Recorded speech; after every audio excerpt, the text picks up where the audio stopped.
You're listening to Power Talk, Berkeley Electric Cooperative's official broadcast about the cooperative, our communities, and ways to use energy wisely. And now, let's join our hosts for today's episode. Good morning and welcome to Power Talk. This is Mike Aponte, the Communications and Media Specialist here at Berkeley Electric Cooperative, and I am joined by my co-host today, Ms. Libby Roig, the Director of Marketing and Communications. Good morning, Libby. Good morning, Micah. And, you know, for those of our friends who are watching on YouTube, I have my spring scarf on. It's a hint. Quite the scarf. It is fluffy. It's its own guest. See, I have a different appreciation than they do, but I think it's gorgeous. Well, thank you. Thank you. Well, for those of you who are listening, that was one of our special guests today, Miss Misty Wise, the Executive Director of SC811. And also in the studio is Mr. Adam Bradshaw, the Director of Vegetation Operations here at Berkeley Electric. Welcome to both of you this morning. Thank you. Glad to be here. Yep, same. Well, groundhog, we all know Punxsutawney Phil, he did not see his shadow. Is that correct? So that means we're going to be in early spring? Yeah, the rodent says early spring. Highly scientific process here. Hey, there were 40,000 people who showed up to watch that rat. Yeah. So. Yeah. And there's more than one groundhog. Like in other towns, they have them too. So It's not official, though. There's only one official groundhog. Phil's the guy. Yeah. He's the official prognosticator. I'd say he's probably as accurate as our weather folks. 50% of the time. That was Hey, Libby Rob. Rowe who said that. 50% of the time, he's right every time. Yeah. Well, since we're talking groundhogs, we're going to be talking about spring planting, and all things underground and things that go underground. Well, talking spring, Berkeley Electric, we're going to be once again teaming up with the Arbor Day Foundation to help hopefully make our planet a little greener. Mm-hmm. And then, Misty, you're going to be here to tell us how to do that safely. Absolutely. If we're going to be planting stuff. Well, since you're new to the show, one of the things we do is we torture all of our new folks, and you got to give us a little bit of background about yourself and how you came to be at SC811. Wow, it's been a journey. I've been here a little bit over 10 years. Okay. Took this job. I used to work in the utility industry in Florida, so obviously a lot of digging going on year-round down there. Not much different happening here in South Carolina, but that background kind of led me to just a passion for damage prevention and making sure that people are being safe around utilities and ensuring your services are up and running. And we surely don't want to affect any of our Berkeley customers or any other for that matter. There's definitely a life or death scenario that could happen in the wrong circumstances, and it's my job to help people protect themselves from that. Well, we certainly appreciate it. Yeah, and safety is one of our things that we think about hopefully all day, every day, and have continual training and real focus on it. Absolutely. And got a fellow Floridian here, born and raised in Tampa, Florida. Go Gators. I'm scared. I'm not going to ask. Never mind. He's more Gamecock. He's a little bit further down the road, right? Yep. Yeah. We won't hold that against you. No need to. Not much to talk about these days. Yeah. Well, even though Adam, you're getting kind of old and stale, but for you've been on the show before, but to refresh. He's an honorary member of the PR team. Okay, all right. Well, I'm about as old as the Angel Oak. So for the folks listening who might not have had the opportunity to hear your backstory, tell us a little bit about yourself, sir, and how you came to love trees just quite so much. Yeah, so just a really brief history. I mean, obviously, I went to Clemson and studied forestry, so that's kind of my. Well, there we go. But he's a Georgia Bulldogs fan. Yeah, it's all confusing, I know. So we'll go ahead and skip that part. But yeah, so I found myself here 10 years ago, and I've been thoroughly enjoying it. Totally different side of the forestry side that I studied in, obviously, utility sector. So. But yeah, so we've been here for 10 years and just kind of oversee all the vegetation management here at the co-op, and that includes from, trimming to brush control to clearing for new lines, a little bit of everything. So. And when he's not busy doing that, we have all kinds of assignments for him. We won't get into all those. Well, speaking of assignments, the one that you've got coming up is trying to help us do our Arbor Day sale, make the planet a little bit greener, and we want to also try to help keep a little bit of green in our members' wallets. So, it's the 5th year of this cost-sharing program, and why don't you run it down?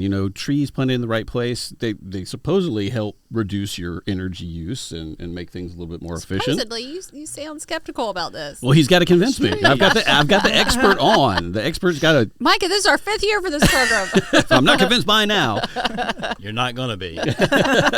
well, it takes that long for trees to grow. So Yeah, I mean, no, that is very true. Break it down for him, Adam. Yeah, so no, this is How trees save you money. as Libby said, like our 5th year going on this program, so it's been highly successful.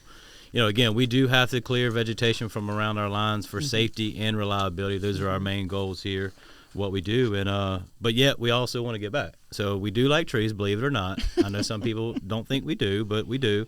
And this is another opportunity for us to engage with our members and, one, answer any questions about trees, where to plant them, as Micah mentioned. I mean, that's really important. And we'll hear from the 811 side as well about doing it right, marking lines and stuff like that. But as far as the trees go, yes, trees help us save and conserve energy. So we want to be mindful of that. And again, right place was where we want to plant them, and not the wrong place, which is under power lines, next to equipment, even next to your home and your foundation for that matter. Yeah. So you have to understand, what type of tree you have, how far does it grow? I mean, how high, how wide, those types of things. You look at maturity. So.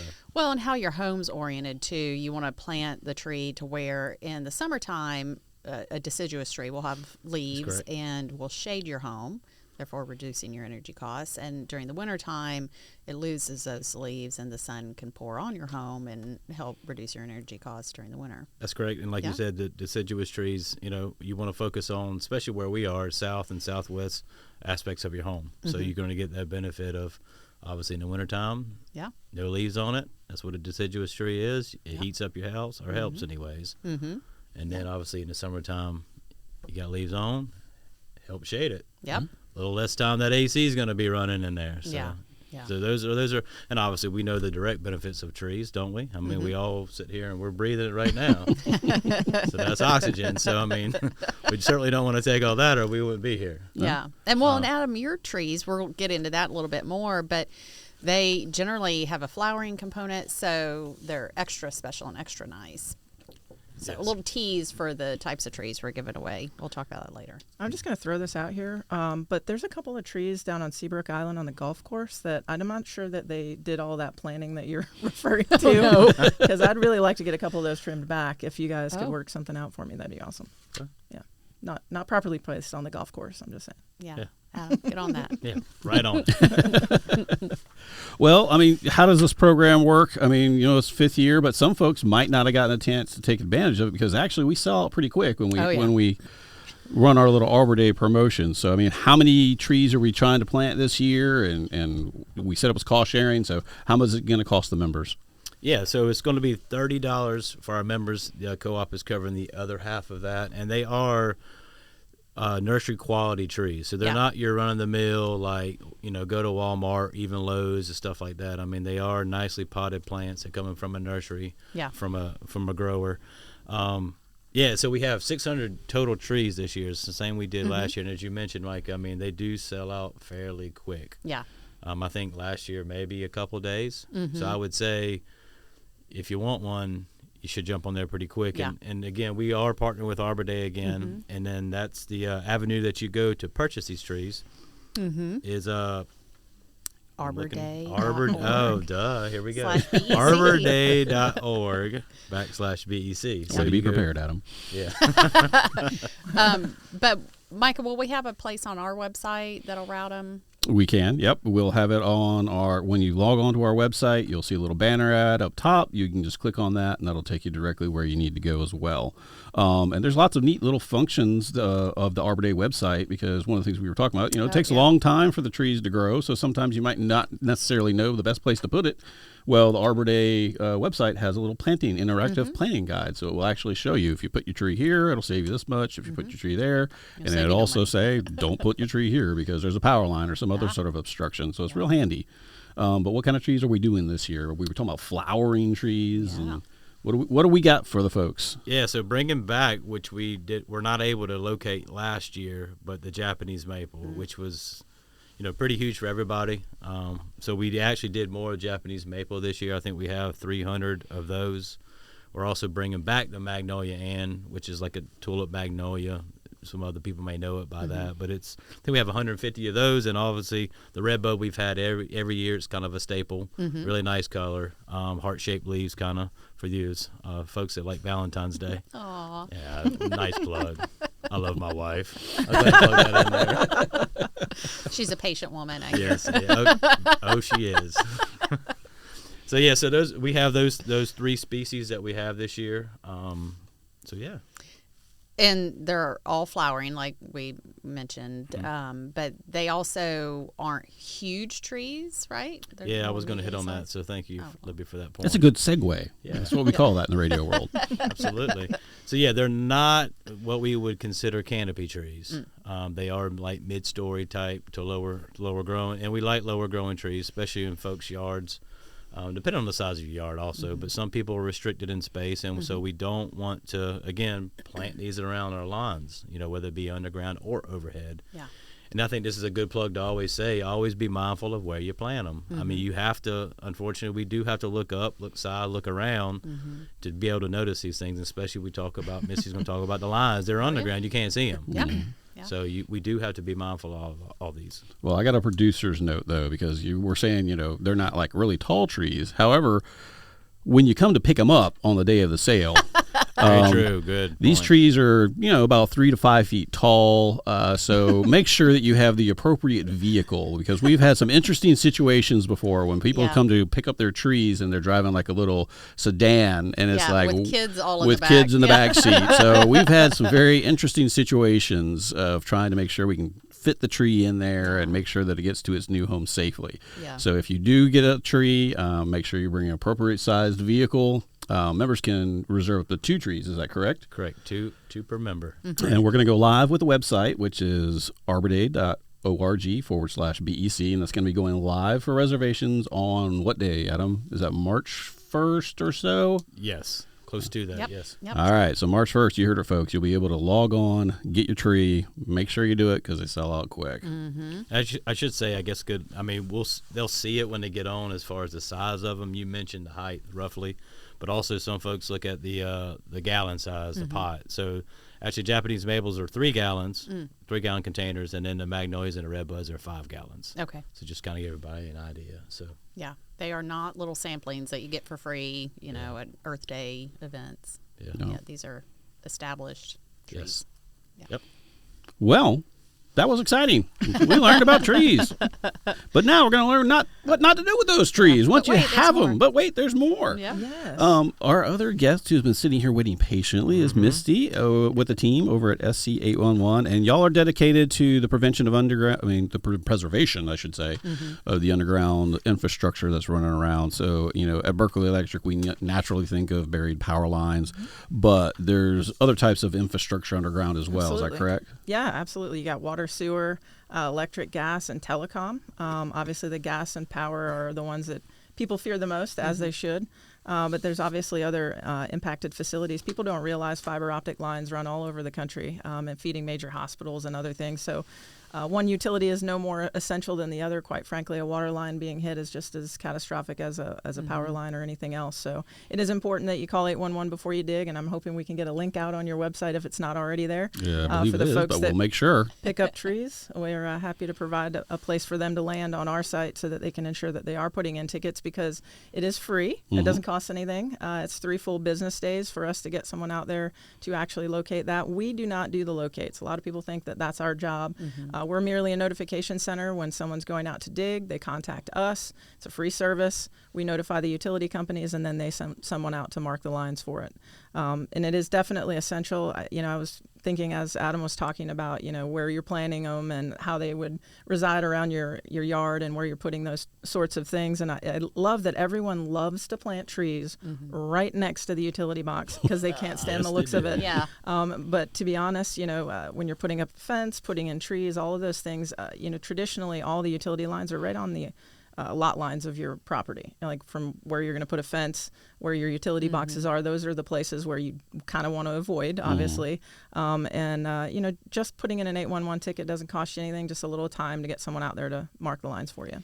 But Misty, this is not just a helpful recommendation. This is the law. It is the law. Yes, it is. And it's the law that every utility member or every utility operator be a member with us, and it's also the law that you call.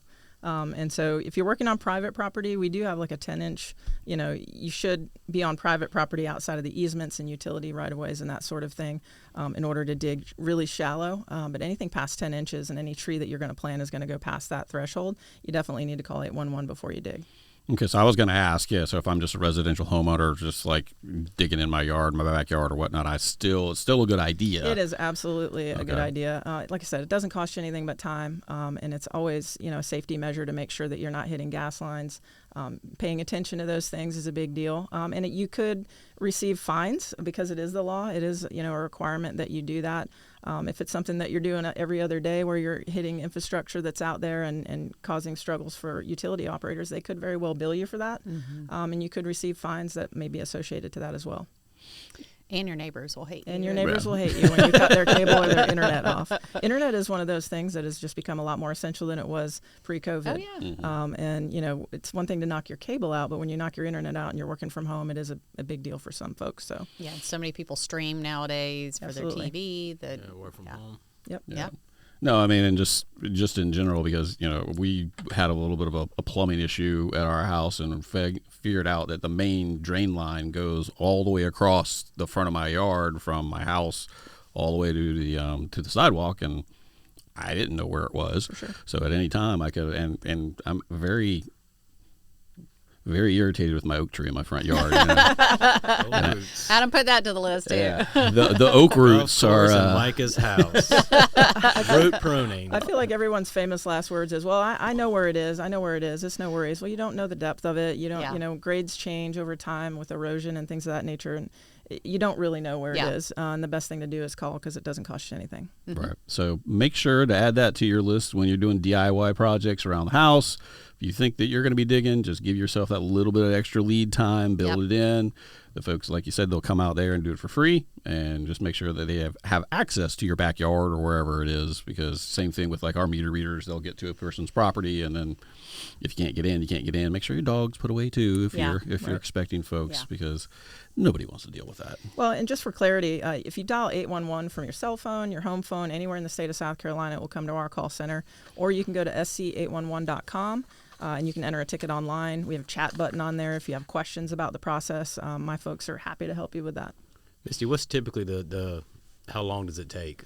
If somebody were to call in and say how long is it going to give me to locate these services? Yeah, 3 full business days is what the law stipulates. And there are circumstances where there's a lot of excavation going on. If you haven't noticed, this place is blowing up in Monk's Corner, among other areas in South Carolina and Charleston. So traditionally, it should take 3 full business days. If it's a small property, if it's a larger tract, like urban versus, like a 10-acre tract out in the middle of nowhere, it depends. Sometimes it might take a little bit longer if you're needing the entire property mark versus down a street or what have you. So, and generally, what like a homeowner is most likely to encounter in a residential area. I mean, obviously, we said sewer, you got your cable, power. What general depth? I mean, I know you said 10 inches is a good rule of thumb that you should be relatively safe in, but I mean, once you start digging, I mean, it's a little bit. I'm be honest with you. Like, the reality is that you put in a subdivision 10 years ago, you come back 10 years later, it's a different grade than it was when it was. True. What I mean? All Erosion. the rain, and you got people runoff digging ditches out in the front yard, making sure water's flowing effectively. So, that's why it's just best to call. If you have any questions about that, it's safer to call at the end of the day or put in a ticket online just to ensure that you're not hitting anything, because things can get shallower. Even though permitting wise, it might have been at 36 or 42 inches. Now it's maybe at 24 because of that erosion factor or just based on the subdivision that you live in. So better safe than sorry. You've been there, you said, with SC811 for about 10 years. Can you think of any memorable stories where somebody should have called and didn't? I think more about them when I was in the utility industry. My job when I worked for Verizon was working with our media relations person and managing all the contractors putting in fiber optic, back when fiber optic wasn't as big as it is now. And I remember standing out on Davis Island with helicopters circling because our crews hit a water main that had so much. It was a small water main. It was like a 6-inch, but it was blowing like a geyser, and helicopters and the news. It was like, oh no! I feel like that was an everyday event, and that I say that all jokes aside, but we've had some catastrophic situations happen. People are going to excavate. We have a ton of infrastructure build. If you guys aren't reading and watching this on the news, South Carolina is receiving a tremendous amount of money to do these infrastructure builds, and it's turning dirt, and things happen. We've got some older facilities that are being replaced, and other facilities can get hit along the way while that work is taking place too. So it's definitely a big deal. Gas lines are the last thing that you want to see being hit, but I know in the last few years up in Lexington and Columbia area, we've seen some situations where excavators are working and a pipeline is hit, and now we've got to clear out major areas where there's schools and churches and populated areas because of just the safety factor around that, even though it's been contained. So it's just scary, and it's best to call or click 811 before you dig. Well, and the co-op is a huge supporter of SC811. A guy we all know, Tommy Harvey, he one of my board members, yes. So, it's very important that we follow directions and get our locates. Yes, absolutely. I mean, every utility has a vested interest in what we're doing and trying to keep people safe and making sure that they're notifying. And we are funded by the utility companies, for those who don't know. They assume we're a state agency because we're governed by state statute, but we're actually a nonprofit funded by the utility companies. It is, up to them to make sure that we're doing everything we can to educate folks on 811 and ensuring the integrity of our infrastructure here in South Carolina. This is especially important to us because, like you said, we got a lot of folks who are relying on that power. So whenever there's that that interruption, we hear about it. Well, I live on the coast, and every time there's a blip, I'm like, Tommy, what's going on, bud? He's a good one to I need my power, bud. Yeah, I certainly see all the signage and everywhere. Yeah. I mean, it's it's out there for sure. So. Yeah. Well, and everybody loves their power lines underground because you don't have to look at the poles and wires, but we have to be good stewards of that infrastructure. Yeah, I just don't think we thought this through. And, when we started creating subdivisions, we put the mailbox, we put all the things on the property line, and that's obviously where the infrastructure goes to. A lot of people don't even realize they have an easement on their property. Mm-hmm. The utility company owns that piece of property so that they can put facilities in there. And, just because they mow the grass out there, they're like, wow, I didn't even know that was there, They don't have that realization unless they've got plat drawings and understanding their home and all of that. And if they've never had a locate before, they don't even know where that stuff is. Yeah. So. And after they come out and do the locate, you always see all kinds of colorful lines all over the ground. What do some of those colors mean? Absolutely. So you've got the yellow is the gas lines, electric is red, telecom is orange, and then you've got water and sewer. Water is blue, sewer is purple. And it's just really essential that you focus on what those areas are. A lot of times the water sewer groups are only going to mark it up to a certain point because the plumber might have installed the piece that goes across your property. So, if you have any records of your property and knowing where those areas are, it's good to, note that when you're going out to dig in the yard, because again, erosion over time makes a big difference to that. How can we petition to get the color changed? Because I think electricity should be yellow. Why is that? Just lightning bolts. Lightning bolts are yellow. Okay. Fair enough. I don't know. You ever watch cartoons? They're all yellow. Lightning bolts. I don't know. So. Yeah, Micah, get right on that. Well, thank you. We've been talking about Arbor Day a lot, but isn't there also like a month for safe digging as well? Spring is here, right? So that's another segue, folks. April Safe Digging Month. Yes. So what do y'all do to promote safe digging mode? Anything in particular? We traditionally get a governor's proclamation. We do a ton of social media. There's always some little cool stuff that I don't like to tell people until it gets here. It's exciting stuff, so watch us on social media. On the down low. We do traditionally a lot of events. We are focusing a lot on digital. I mean, there's so many opportunities in reaching the right folks that you're trying to educate. Using different types of digital marketing and being able to validate that people are learning. And I can tell you tickets are increasing every year, not just because of the work that's going on, but because of the awareness of what we do. And so that's a good news story to me. So awesome. Well, Adam, we're talking about putting things in the right place, and I think we mentioned it briefly, but right tree, right place, isn't that sort of like a thing here? I mean, what does right tree, right place mean to like us, and then also to a residential member? Right, yeah, so right tree, right place, it means just that. Put the right tree in the right place. Well, and that was it. That was it, folks. Well, I was going to explain a little bit. Oh, okay. Well, then keep on going. pretty a self-explanatory statement, I guess. But no, in all seriousness, yeah. So again, I mentioned the trees that we are selling are not canopy type trees, but we're not opposed to those. But you just have to put them in the right place. And the right place means, be careful of your surroundings. Again, we talk about surroundings. Look, be aware, and that's next to underground, that's next to overhead, utility lines, next to your house, next to driveways. You just have to be mindful of that. So, again, we're not opposed to canopy trees, but we got to get away from some of those areas because we have to think, we understand that some members will plant stuff not knowing. We've heard that many a times as we go out there and speak to members about yard trees and are getting close. And sometimes it's better to cut those down than to continually trim them and side trim them and stuff like that. It's unsightly. It's not good for the trees. So if we can plant these guys further away from these areas, it's going to be better for everybody, and it's actually going to save us money. Yeah. Because there's a cost of maintenance and stuff like that. So that's a true cost. That's a real cost. Yeah. But again, going back to that right tree, right place mentality is, you got to get away. Know how big that tree is eventually going to get. Just because it's 5 foot on day one. Yeah. In 10 years, it's going to be a lot different. And that really depends on what type of species, how fast it grows. Right. So, there's a lot of, but yeah, you can look all that. So we talk about internet, pull it up, what I mean? Research some of the stuff that we're buying here. Yeah. One thing I will say, and this is another good segue or a plug, as Micah says, is the old glorious Bradford pear.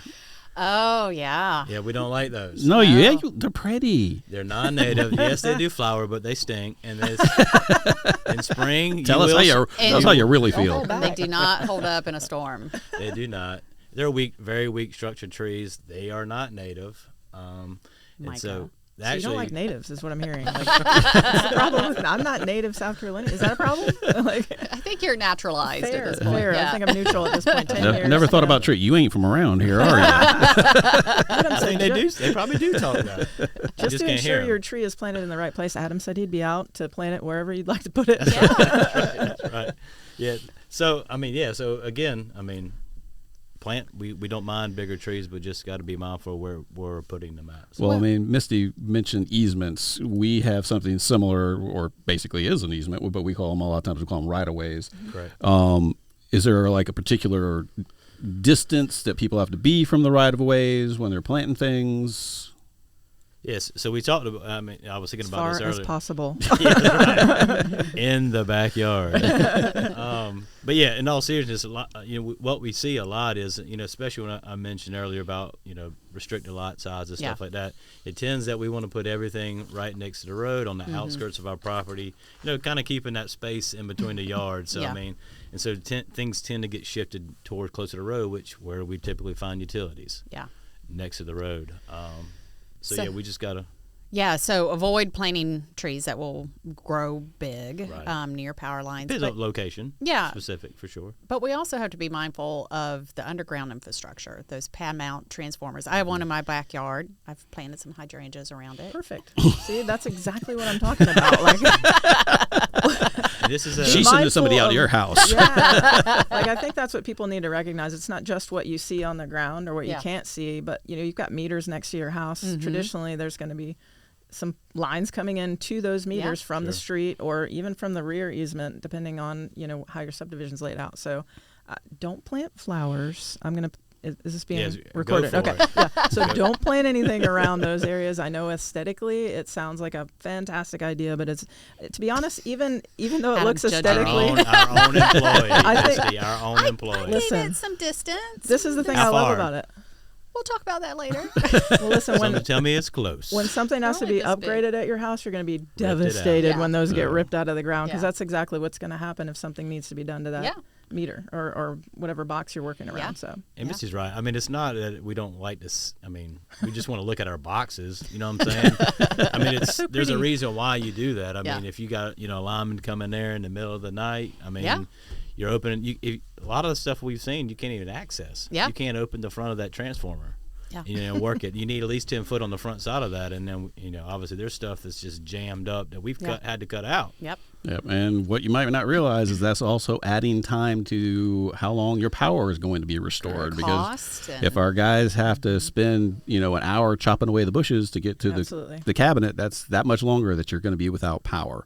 But speaking of being out of time, believe it or not, That's it, folks. This is going to do it for another edition of Power Talk. Throw it out there one more time. We are getting ready to start our Arbor Day sale, so make sure you log on to org/BEC, and that's going to go live on March 1st. I'll get it right soon.